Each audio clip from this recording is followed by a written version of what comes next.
udah kelihatan slide-nya ya? Udah. Oke, ini slide-nya slide anak SMM Out nih. Oke, assalamualaikum warahmatullahi wabarakatuh. Waalaikumsalam warahmatullahi Ini wabarakatuh. lagi hangat-hangatnya nih kita bahas tentang business intelligence dan data warehousing nih. Ini kan karena kita baru implement dashboard lembaga nih. Nah ini lagi hangat-hangatnya, ya udahlah, daripada saya kehabisan bahan, gue cuman bisa dikit-dikit doang gitu kan. Jadi kita bahas ini aja deh. Jadi masih hangat-hangatnya, jadi kita bahas nih. Nah, apa sih business intelligence dan data warehouse nih? Nah, di sekarang ini kita akan bahas decision support system, terus data warehouse sama data mart. Bentar aja, ada cuma 15 menit waktunya ya. Nah, kita mulai dari decision support system. Jadi kalau dari perusahaan itu kan ada tim bisnis ya. Tim bisnis itu kan kalau ingin melakukan manuver bisnis segala macam itu kan dia butuh ngambil keputusan. Nah, keputusannya itu sekarang itu nggak bisa nih hanya gue pengen jual ayam, tiba-tiba dia besoknya pengen langsung jual toko bangunan, kan nggak bisa ya. Maksudnya semua keputusan itu harus diambil dari, kalau orang bilangnya sekarang data driven gitu. Nah, dia pengen ngambil keputusan, misalnya sekolahmu nih pengen diarahin kemana sih, dia pengen jualan apa sih. Nah, dia pengen nguatin di customer yang mana sih. Nah, itu kan harus dari data nih. Misalnya kita bisa lihat nih, kalau dari hasil penjualan sekolahmu itu misalnya murid-muridnya tuh lebih banyak dari profesional atau apa. Nah, itu kan harus ada datanya. Nah, itu sebagai support sistemnya nih, kita kenapa ngebangun business intelligence sama data warehouse. Kayak gitu. Jadinya data yang untuk membuat keputusan itu kan kayak customer profile nih. Kalau customer profile kita bisa tahu nih, customer kita tuh profilnya apa aja sih, income-nya misalnya yang pendapatannya berapa. Misalnya kalau bank kan ada tuh, kita disuruh nulis pendapatannya berapa gitu kan, range-nya, terus umurnya, gendernya, segala macam kayak gitu. Nah itu kenapa kita butuh mengembangkan business intelligence sama data warehouse. Nah, jadi data itu kan perlu dianalisis gitu ya. Nah, sebenarnya ada dua nih, ada data lake, ada data warehouse. Data lake itu sebenarnya masih raw data gitu. Nah, ini nanti ke depannya bisa dipakai untuk data mining. Kalau orang sekarang bilangnya itu machine learning kayak gitu segala macam. Nah, itu masih data raw kalau data lake itu. Makanya ya udah data lake gitu kan. Jadi data raw itu ya kita taruh aja di data lake. Nanti buat pengembangan itu biasanya dipakai sama data engineer sama data scientist gitu. Nah, untuk data warehouse ini termasuk data analisis juga. Jadi data warehouse itu ibaratnya data yang udah di summary gitu. Misalnya data penjualan bulan Oktober, nah itu udah di summary gitu. Itu namanya data warehouse. Oke, kita lanjut lagi. Nah, data warehouse itu apa sih? Menurut Inmon 1993 ya, dia tuh harus subject oriented. Subject oriented itu apa? Jadi data warehouse itu dia harus tahu nih yang dia mau highlight tuh data apa. Ada beberapa nih, misalnya dia pengen highlight data customer. Dia pengen tahu customer itu ada profilnya apa aja, gender, segala macam.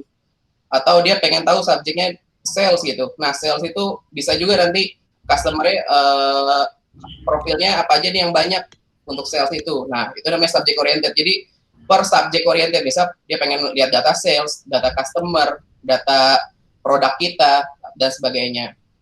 Terus ada lagi ciri-cirinya itu, atau yaitunya integrated. Jadi itu dari semua data source, kita bilangnya itu ya, itu kita integrasikan jadi satu data warehouse. Karena misalnya kita punya data, beberapa data, misalnya kita punya internal data nanti, atau kita kalau udah kerjasama sama Telkomsel atau apa, nah kita punya eksternal data gitu kan. Nanti sama Bukalapak kita punya eksternal data, nah itu kita integrasi menjadi data warehouse untuk kita analisis, untuk kita kembangkan menjadi support business system gitu. Lalu time varian. Nah, data warehouse itu juga harus tahu nih, ini data ini per kapan sih gitu, misalnya per bulan kah, per hari kah, per tahun kah gitu. Jadi nanti ada daily report, ada monthly report, ada weekly report. Nah, itu time varian sama non volatil. Jadi kalau sekalinya data warehouse udah masuk ke data warehouse, ya udah nggak bisa berubah, karena namanya sales gitu kan, apalagi kalau sales sudah ditutup gitu, udah tutup buku, udah masuk data warehouse gitu, nah itu udah nggak bisa berubah tuh, karena untuk accountability-nya nanti, untuk laporan sales nantinya, untuk pengambilan keputusan, nah itu namanya non volatil. Lanjut lagi nih, kalau dari segi arsitekturnya, nah itu kan dari beberapa data source kita load gitu ya. Nah, data loader sini nanti ada yang nyebutnya ETL atau ELT nanti ada juga. Nah, ini lalu kita masukin ke dalam sebuah database gitu. Nah, itu datanya nanti akan kita query analysis tools, nanti ada yang Tableau, ada yang pakai Power BI segala macam. Nah, ini data ROS versus OLTP. OLTP itu apa sih? Nah, itu adalah data-data transaksional. Kalau di sekolahmu kita punya beberapa database kan, ada data program, database program, ada database user. Nah, itu namanya OLTP tuh. Yang berhubungan ya, kalau kita lihat ada holds current data gitu ya. Nah, kalau data warehouse itu historical. Jadi cuma misalnya penjualan hari tanggal 1 Januari 2020. Nah, dia cuma itu doang. Tapi kalau yang ini, yang LTP, dia menyimpan data detail. Jadi di hari itu ada berapa transaksi dia jembrengin semua gitu. Tapi kalau ini udah berupa summary kayak gitu. Nah, kalau LTP ini masih bisa diupdate segala macam. Kalau ini lebih cenderung statik kayak gitu. Nah, ini bisa dilihat. Nah, usernya kalau bisa lihat nih, ini kalau yang data warehouse itu untuk manajer users doang nih, karena emang buat kebutuhan mereka gitu. Nah, kalau ini buat operational user OLTP. Jadi nanti kalau ada yang ditanya sama data warehouse bisa ketahuan. Ya wis lah. Gitu.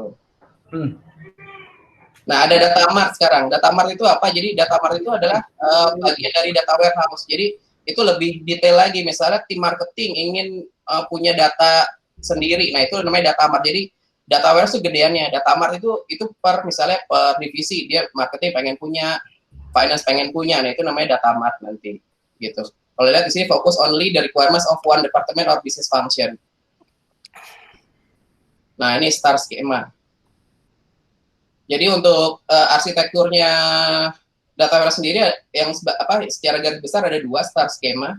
Jadi fact tables itu dikelilingi oleh dimension table. Nanti kita lihat ininya, apa itu fact tables, apa itu dimension tables. Nah, lalu ada yang namanya snowflakes. Snowflakes itu sebenarnya sama fact tables dikelilingi oleh dimension tables, tapi dimension tablesnya itu bisa saling berhubung satu sama lain. Kalau yang tadi kan enggak ya. Jadi maksudnya satu-satu gitu. Nah, kalau Snowflake itu lebih detail lagi. Dia kayak menormalisasi dimension tables-nya gitu. Nanti normalisasi bisa dilihat itu apa gitu. Nah, sekarang kita cek nih. Data warehouse itu apa sih gitu. Jadi kalau saya misalnya punya 2 database yang biasa saya pakai buat ini ngejelasin misalnya. Ini ada database DB Event Platform, ini OLTP-nya. Kita lihat di sini diagramnya. Dia punya data-data ini nih. Punya data customer, data sales, office-nya, reseller siapa, komisi berapa, ini organizer-nya sama event ini data untuk event misalnya gitu. Nah, ini namanya OLTP nih. Nah, nanti kalau kita misalnya ada kebutuhan, misalnya Ican nih produknya, dia pengen buat reporting dong. Nah, kita buatin data warehouse-nya di sini. Data warehouse-nya dia lu pengen data apa sih? Kalau tadi data lembaga dia pengen data user, terus pengen data peserta per program segala macam. Nah, itu namanya subject oriented. Kalau kita lihat di sini, misalnya kita pengen ngelihat nih, subjeknya ada sales. Kita pengen ngelihat apa sih sales by location. Nah, kalau kita lihat di sini dia punya data eventnya apa, ada di mana, location, city ID. Nah, tadi dia harus dibilang time varian, dia harus dipepetin sama date ID ini. Jadi ketahuan nih, data penjualan hari apa, eventnya apa, terus city-nya atau lokasinya di mana gitu. Nah, di sini baru datanya nih, berapa sih yang kejual dan berapa sih total duitnya. Kayak gitu, itu namanya sales yang tadi data warehouse. Jadi ini namanya fact ini. Fact itu berarti fakta penjualan per lokasi itu, per tanggal tersebut gitu. Nanti dia dikelilingi oleh dimension table. Dimension table itu apa? Nah, ini yang ibaratnya kita menormalisasi data untuk kalau bilangnya itu slicing gitu. Kita bilangnya slicing, dimension city gitu ya. Nah, di sini ada name-nya. Nah, itu kenapa saya bilang ini Snowflake tadi, city itu dia juga punya dim country, punya relasi ke dimension country gitu. Di sini ada country ID, dia berrelasi ke sini, dia ada code-nya, ada name-nya kayak gitu. Lalu ada subjek lagi misalnya, subjeknya juga sales, tapi dia ingin men-slicing data per tanggal, per channel penjualan, per reseller sama event type gitu. Nah ini data-datanya kayak gitu. Jadi ini lebih ke arah tadi udah berupa summary, datanya time varian dan datanya udah historical kayak gitu. Nah ini yang namanya data warehouse. Nah ini dari sini dari database ini event ke DB event platform ini, nah itu untuk melakukan migrasinya, nah itu ada yang namanya ETL, extract, transform, sama load. Nah, nanti dari data sini gimana caranya kita melakukan ekstraksi, terus kita transform datanya, kita agregasi, kita masukin ke tabel ini. Yang dimension juga kayak gitu. Nah, nanti misalnya data di Power BI gitu ya. Data Power BI, misalnya kita pengen lihat nih data per minggu gitu ya. Nah, ini ada channelnya. Nah, ini kuantitinya kita pengen lihat perbandingan kuantiti sekarang sama tahun lalu gitu ya. Ini bisa kelihatan semua. Misalnya per bulan ini. Nah, ini kan tahun 2018, November, Desember, baru ada nih penjualan. Nah, makanya di sini ada quantity year over year. Nah, bisa ketahuan nih, penjualan di tahun 2019 terhadap 2018 itu gimana. Nah, ini kenaikannya 46%. Kayak gitu. Di 2020 juga ada.